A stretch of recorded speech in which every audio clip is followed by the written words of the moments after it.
Welcome back here at Cardines Field in Newport as our pregame show continues. Now joined, as we will be joined every Monday throughout the season, for the front office report by Newport Gulls General Manager Chuck Paver. Chuck, how are you today? Nick, how are you doing? Doing very well. And the Gulls off to a good start this season, 1-0 here in regular season play. Yeah, it's always nice to get the first win, Nick. You know, it's a long way to go, though, for the season. But I'm encouraged by the team that we have, of course, and it's always a good start to get that first win.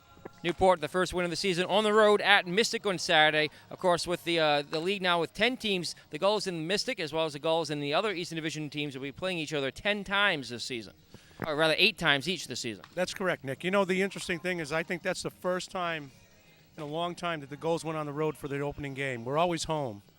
But we were going to play New Bedford on opening day on the 8th here, but they had a military all-star game lined up, so we ended up fitting in the Wareham Gateman as an exhibition. So we went on the road for the first time this year. The Gulls fell in that game to the Gateman 6-4, but Newport, of course, defeated Wareham last season. So I guess the all-time series now 1-1 over the last 2 years. Is that a little bit maybe of a rivalry going? Because geographically they're pretty close. We'd like to develop a rivalry, Nick, and a rivalry based on friendship, out of respect for each other, more so than anything. Because at this time of the year, they don't have all their players. We don't have ours. We're not playing that game to win. It's an exhibition. You know, we're not throwing our guy out there to beat them guys. So, yeah, we like to. It's a friendly rivalry, Nick. Mike Coombs said about the Gulls win on Saturday that Newport did well in all 3 areas of the game, pitching, defense, and offense. Pitching-wise, Gulls had a great start from Daniel Wright and outstanding relief, perfect relief, in fact, in the 8th and 9th inning from Mitch Horacek. Yes, I understand Daniel threw an outstanding game. I wasn't there, but I did talk to the pitching coach and our other coaches. He pitched great. He's picking up right where he left off when he left us and what he did this year at Arkansas State.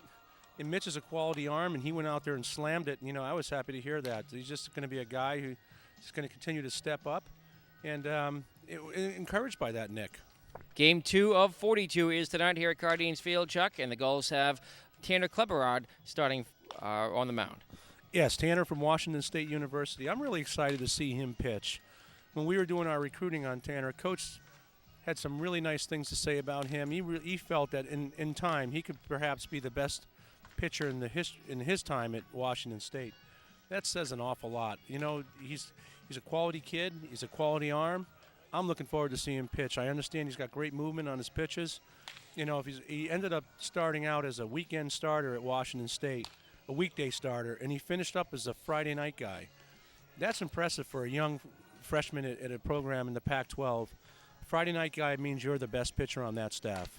It's Tiverton Little League night here at Cardines Field as the Gulls go off the island to recognize Tiverton here tonight. Yeah, just another way to the Gulls outreach program. You know, we're all about the kids and the communities that we're involved in. And Tiverton's it's our neighbor, so it just fits normally. Newport Gulls General Manager Chuck Paver, thanks for joining us at the Front Office Report. We'll catch up with you again next week. Thank you so much, Nick. That's the Front Office Report. Mike Coombs is next here on the NECBL Broadcast Network.